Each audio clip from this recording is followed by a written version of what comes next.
نہیں چلنے دیتی کہ ہم اصل ہیں، ہم امت مصطفیٰ، ہم امت محمد، ہم امت رسول صلی اللہ علیہ وسلم موجود ہیں، سچی امت کے ہوتے ہوئے ہم کیسے کسی جھوٹی کو اس میدان میں اترنے دیں گے؟ اس واسطے یہ ہمارا رائٹ ہے، ہمارا حق ہے، آج کے قانون کے لحاظ سے بھی، قرآن و سنت کے پیغام کے لحاظ سے بھی، جس کے اندر ہمارے یہ کلمات ہیں، ہماری جو عبادت کی جگہ ہے اس کو مسجد کہا جاتا ہے، دوسروں کو ایسے لفظ استعمال کرنے کی ضرورت نہیں ہے۔ اور اس بنیاد پر آج کل ہمارا کوئی نام نہاد براڈ مائنڈڈ لیڈر یہ کوشش نہ کرے کہ ان کو یہ لفظ دے دیے جائے، ان کے ساتھ نرمی کی جائے، وہ مرتدین ہیں، دائرہ اسلام سے خارج ہیں، اور ان کے لیے منارٹیز کے جو الفاظ ہیں، اقلیت کے، یہ بھی آغاز تھا ان کے حکم کا، ورنہ وہ تو مرتدین ہیں، اور اقلیت کا مفہوم اور ہوتا ہے، مرتد کا مفہوم اور ہوتا ہے، لیکن ان کا یہ جھگڑا ہے۔ اسی نماوقت کے بیان کا جو میں شروع میں حوالہ دیا، اپنے آپ کو مسلمان بھی کہتے ہیں، اپنے آپ کو اقلیت بھی کہتے ہیں، اور پھر ساتھ یہ کہتے ہیں کہ پاکستان کی نام نہاد پارلیمنٹ نے ہم سے یہ مسلمان کا لفظ چھینا۔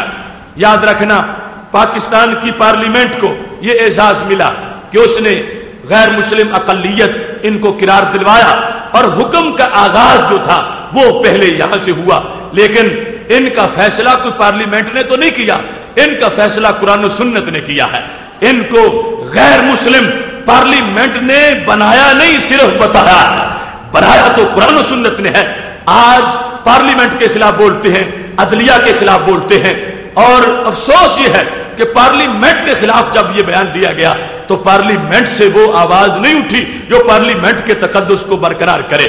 پارلیمنٹ میں جس وقت وہ انسان تھا جس کو امام شاہ احمد نورانی کہا جاتا ہے، انہوں نے پارلیمنٹ میں بیٹھ کر بھٹو جیسے ایک لبرل انسان سے بھی قادیانیوں کو کافر قرار دلوانے کا اپنا کام پورا کروا لیا تھا، اور آج اس انداز کی آواز ہمیں کہیں میسر نہیں آتی۔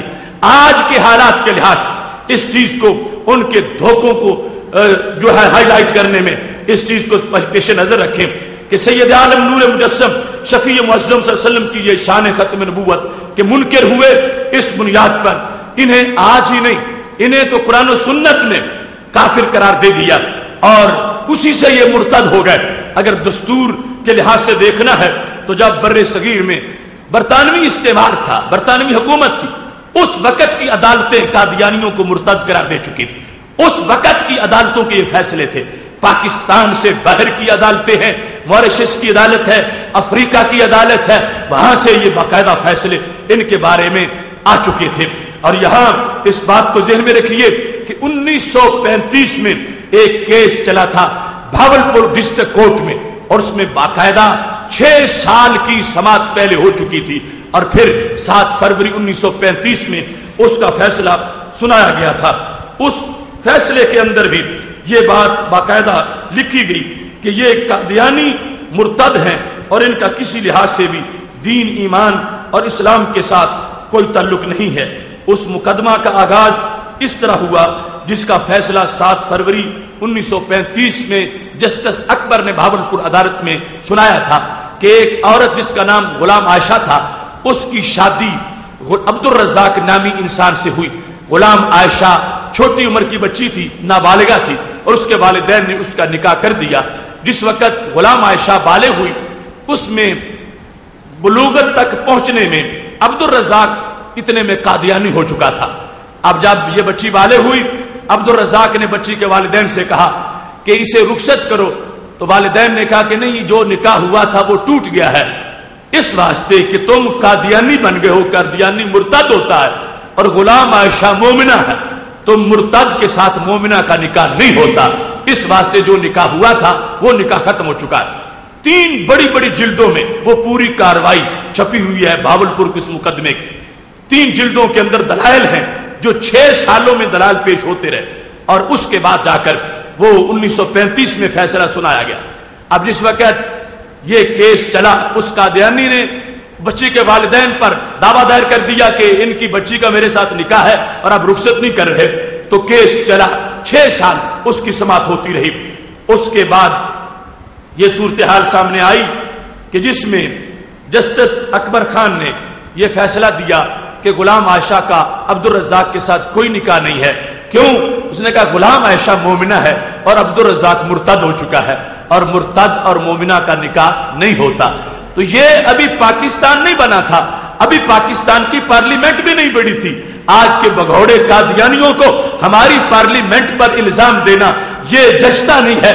جب برطانوی سامراج تھا, جس لندن نے ان پر جھوٹی وحی نازل کی تھی, ان کی حکومت کے زمانے کے اندر بھی بر صغیر پاک و ہند میں قادیانیوں کو مرتد قرار دیا گیا اور یہ بتایا گیا کہ یہ صرف غیر مسلم نہیں, یہ مرتد بھی ہیں اور ان کی یہ حیثیت ہے ارتداد والی. اور یہ حیثیت اس وقت بھی فتاوا کے اندر اس کو واضح کیا گیا. اور اس کے ساتھ ہی جب پاکستان میں پارلیمنٹ نے فیصلہ دیا, پاکستان کی سپریم کورٹ نے پھر اس فیصلے کی توثیق کر دی. تو اس کے ساتھ دیگر ممالک کے لحاظ سے آپ دیکھ لیں, 18 نومبر 1920 کو موریشس کی سپریم کورٹ نے ایک فیصلہ دیا تھا جہاں غیر مسلم قرار دیا گیا قادیانیوں کو. جنوبی افریقہ کی سپریم کورٹ نے ان لوگوں کو لفظ مسلمان استعمال کرنے سے روک دیا. وہاں باقاعدہ کیس چلا, ایک مسجد تھی, لوگ اس میں نماز پڑھتے تھے مسلمان, انہوں نے بھی جانا شروع کر دیا. اور پھر آہستہ آہستہ قبضہ گروپ بنے کہ ہماری جماعت ہونی چاہیے, ہمیں حق ملنا چاہیے. تو کیس کورٹ میں گیا تو افریقہ کی کورٹ نے فیصلہ کیا کہ تم لفظ مسجد بھی نہیں استعمال کر سکتے, نہ ہی تمہارا مسجد کے کوئی ساتھ کوئی تعلق ہے. مسجد حضرت محمد مصطفیٰ صلی اللہ علیہ وسلم کے غلاموں کی ہے اور وہی اس میں نماز پڑھ سکتے ہیں. یہاں تک کہ ملائیشیا میں ان کی شہریت پر بھی پابندی لگا دی گئی. تو یہ آج نئے سرے سے مظلومیت کا رونا روکے پھر وہ فتنے بھڑکانا چاہتے ہیں اور ان کے جو مظالم ہیں ان پر پردہ ڈالنا چاہتے ہیں. ان کے دھوکوں سے باخبر رہنے کے لیے یہ بھی لازم ہے کہ ہمارے بارے میں جو ان کی کتابوں میں نظریہ لکھا ہوا ہے وہ بھی تو سوچو. اور وہ پل پلے لوگ جو آج دنیاوی مقاصد کے پیش نظر اوروں کو کہتے ہیں کہ کسی کو کچھ نہ کہو, کسی کے بارے میں نہ بولو, آج اس حد تک بزدل ہو چکی ہے قوم الا ماشاء اللہ. ہمیں رک کے بھیجتے ہیں تقریروں میں, تم لفظ قادیانی بول کے کیوں رد کرتے ہو؟ تم لفظ قادیانی نہ بولو, تم مرزا کا لفظ نہ بولو, تم ان کو کافر نہ کہو, تم ان کو مرتد نہ کہو, تم گول مول انداز میں ان کے خلاف بات کیا کرو. یعنی بڑے بڑے فورم یہ پیغام ہم تک پہنچانے میں کوئی شرم نہیں محسوس کر رہے. تو ہمیں افسوس ہوتا ہے کہ کیسی غیرت, کیسی حمیت اور کہاں تک جو ہے وہ دینی معاملہ جو ہے وہ زوال پذیر ہو چکا ہے. ارے قادیانی مرتد ہیں, قادیانی غیر مسلم ہیں, قادیانی کافر ہیں, قادیانیوں کے ساتھ تعلق حرام ہے, قادیانیوں کی نماز جنازہ یا تعزیت حرام ہے. نص قطعی سے ان کے ساتھ کسی طرح کا کوئی تعلق نہیں ہونا چاہیے. عاشق رسول بھلا کیسے برداشت کر سکتا ہے کہ وہ سرکار کے کسی بگاڑے اور غدار کے ساتھ سلام لے, اسے دوست سمجھے یا اس کے گھر کھانا کھانا چلے جائے. جس نے آج قادیانی کے گھر کھانا کھایا, میں اعلان کر رہا ہوں کل جنت کا کھانا نہیں کھا سکے گا. جنت کا کھانا اسی کے لیے ہے جس نے سرکار کی محبت پر تعلق برقرار رکھا. آج اٹلی کا ویزا لینے کے لیے, جرمنی کا ویزا لینے کے لیے, فرانس کا ویزا لینے کے لیے جس نے قادیانیت کا فارم فل کر دیا, وہ یاد رکھے کل اسے جنت کی ٹکٹ نہیں ملے گی. جنت کی ٹکٹ اسی کے لیے ہے, جنت اسی کے لیے ہے, فردوس اسی کے لیے ہے جو محبوب علیہ الصلوۃ والسلام کے ختم نبوت پر یقین رکھتا ہے اور ختم نبوت پر یقین رکھتے ہوئے اس یقین کے سارے تقاضے پورے کرنے کی کوشش کرتا ہے. اس سلسلہ میں ان کی جو حفوات وہ سن لو. جس وقت بانی پاکستان قائد اعظم محمد علی جناح کا وصال ہوا تو وہ ظفر اللہ, جس کو سر ظفر اللہ کہا جاتا ہے, جو وزیر خارجہ تھا اس وقت, اتنا اس کو بڑا منصب دیا گیا تھا, اس نے قائد اعظم کی نماز جنازہ میں شرکت نہیں کی. اور باقاعدہ میرے پاس اس کی وہ تصویر بھی موجود ہے جب علیحدہ غیر مسلم سفیروں کے ساتھ بیٹھا تھا, باقاعدہ جنازے کے مجمع میں گیا, صفیں بنی ہے تو سائیڈ پہ کھڑا ہو گیا اور سائیڈ پہ بٹھایا ہوا اس کو تصویر میں دکھایا گیا ہے. اور یہ وہ اعتراف بھی کرتے ہیں, انہوں نے بھی اپنی کتابوں میں اس کا ذکر کیا ہے.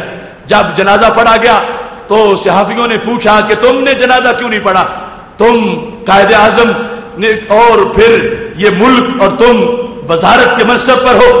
تو اس نے یہ لفظ بولے, دنیا جانتی ہے کہ قائد اعظم احمدی نہ تھے, اگر احمدی ہوتے تو پھر میں جنازہ پڑھتا.